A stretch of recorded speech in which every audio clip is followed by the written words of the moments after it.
बिपिएफनि केन्डिडेटब्ला बि न'आ दा सोरगो बायदि नुगौमोन। सम्पथिखौ नुयोब्ला प्रेसार जानानैबो गोग्लैनो हागौ। खुलुमबाय रायजो राजा नोंथांमोन, दिनै आं जोंनि 19 नम्बर सिडली समस्तिनि रायजो राजाफोरनि थाखाय मोनसे भिडिअ लानानै फैदों। नोंथांमोना भिडिअखौ जोबजासिम नायला। जोंनि 19 नम्बर सिडली समस्तिनि रायजो राजाफोरनिसिम आं नै बेखौनो खावलायनो सानदों, फैगौ 9 थारिखआव जोंहा एमएलए भट जानो थांगासिनो दङ। बेनिखायनो जोंनि सिडली समस्तिनि रायजो राजा नोंथांमोन, बयबो नोंथांमोना ट्रेक्टरनि सावगारियाव भट होनानै जोंनि बिआर फेरेंगा सार रनजित बसुमतारी बिथांखौहाय देरहासार खालामनांगौ। मानो देरहासार खालामनांगौ? मानोना जोंनि बिटिसि आवहाय दा मोननै पावारफुल पलिटिकेल पार्टी दं। बेनो जाबाय मोनसे इउपिपिएल आरो बिपिएफ। आरो बिपिएफनिफ्रायबो सासे केन्डिडेट होदों, बियो जाबाय फारनिराम ब्रह्म सार। आरो इउपिपिएलनिफ्राय सासे केन्डिडेट दङ जोंहा रनजित बसुमतारी सार। आङो नोंथांमोनखौ मानो रनजित बसुमतारी सारनो भट होनानै देरहासार खालामनो थिनदों? मानोना जोंहा रनजित बसुमतारी सारा जोंनि लकेल, फारनिराम सारा जोंनि लकेल नङा। मानोना रनजित बसुमतारी सारा जोंनि लकेल केन्डिडेट। गोनांथि जायोब्ला जों गोसो बायदि लोगो हमफैनो हायो। हानि खेथ्रआवनो होन, बायदि बायदि गामियारि प्रब्लेम, ओनसोल प्रब्लेम, नैबेखौ जोङो जयै खाथियावनो फैनानै जिरायलायनानै आराम टेबोल गंसेयावनो सावरायलायनो हागोन। बिपिएफनो जुदि जोङो देरहासार खालामोब्ला फारनिराम ब्रह्म सारखौ जों खाथियाव मोननाय नङा आरो बिथांनियाव थांब्लाबो जोंखौ सिनायनाय नङा। बिनिखायनो आङो नोंथांमोनखौ खावलायदों, बे बाराव पार्टी बासियालासैनो फैगौ 9 थारिख इलेक्सनावहाय ट्रेक्टरनि सावगारियाव भट थुनानै रनजित बसुमतारी सारखौ देरहासार खालामो आङो नोंथांमोनखौ खावलायबाय। आरो गुबुन मोनसेया जाहैबाय मानव गेदेर सिएम हाग्रामा महिलारी सारनि बिसि सेवलि महिलारी।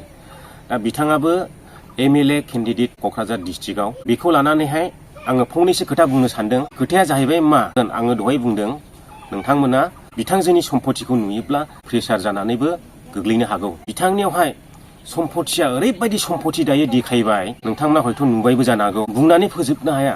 माने जोङो थैनानै थांब्लाबो बेफोरबायदि सम्पथिखौ जोङो खामायनो हानाय नङा।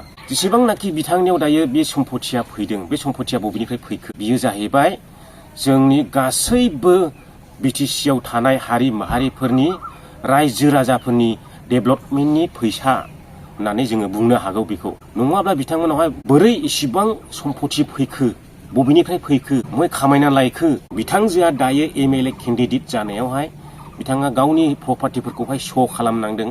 नैबेयावसो जोङो मिथिबाय, नङाब्लाथ' जोङो मिथिनाय नङामोन। साननानै नायदो अब्ला रायजो। दा बिथांमोना मानि थाखाय पावाराव फैनो नाजायो?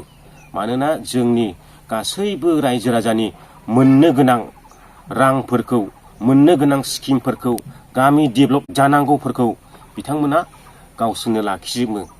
दा बै फैसायानो जाहैबाय जोंनि गासैबो बिटिसि आव थानाय रायजो राजाफोरनि फैसासोमोन बियो। दा बेखौ बिथांमोना जाजोबो। बेजोंसो गोबां रां आरजिना दोननो हादों। 37टा बेंक एकाउन्ट, 32टा गारि माजों बायदों? बे गासैबो बिटिसिनि फैसा। अब्ला रायजोफ्रा बुजिदो। बिनिखायनो आं बुंदों, नोंथांमोना जुदि जयेन जानाङा, जयेनानो दाजा, अब्लाबो नोंथांमोना इउपिपिएलनि केन्डिडेटखौ देरहासार खालामहर। नांगौला जयेन दाजा, नोंथांमोना साइलेन्ट भट हो। सेवलि महिलारी आरो लरेन्स इस्लारि।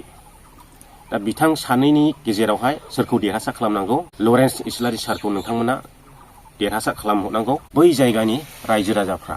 आङो बेखौनो बयनिसिमबो खावलायबाय। नोंथांमोनाथ' नुखाबाय, सेवलि महिलारी बिथांजोनियाव रोजा रोजा थाखा फैसा, सानलाबो सानथ्र' हायै गारि मथर। दा बैफोर गारि मथरफ्रा बै समावहाय 17 बोसोर सरखार खुंबोदोंमोन, बै समावहाय लुथिनानै लाजोबनाय बिटिसिनि फैसासो बियो रायजोफोर। बिनिखायनो नोंथांमोना बुजिदो। खोथाया जेसेबां बुङो एसेबां लावो। आङो दिनैनि भिडिअखौ सुंद'यै बेयावनो फोजोबबाय। नोंथांमोना मोजां मोनदोंब्ला लाइक खालामदो, शेयार खालामदो। चेनेलाव गोदान हाबफैदोंब्ला साबस्क्राइब खालामदो आरो हायोब्ला शेयार खालामनानै बयनोबो मिथिहोदो। आरो फेसबुकआव नुदोंब्ला फल' खालाम। गोजोन्थों। दा आङो फेरेंगा सारनि न'आव दंफैयो नै। जुदि फेरेंगा सारनि जायगायाव बिपिएफनि केन्डिडेट मोनब्ला 2 थाला 3 थाला बिल्डिं जासिगौमोन। नाय नै न'आ, मिथिगौ ना? हरिथिं ओंखाम संग्रा, गासिबो थिंनि इन्जुर गोजा नै गालदेबदेब। बिपिएफनि केन्डिडेटब्ला बि न'आ दा सोरगो बायदि नुगौमोन। मिथिबायना रायजोफोर, बेनिखायनो मोजां लिडार सं।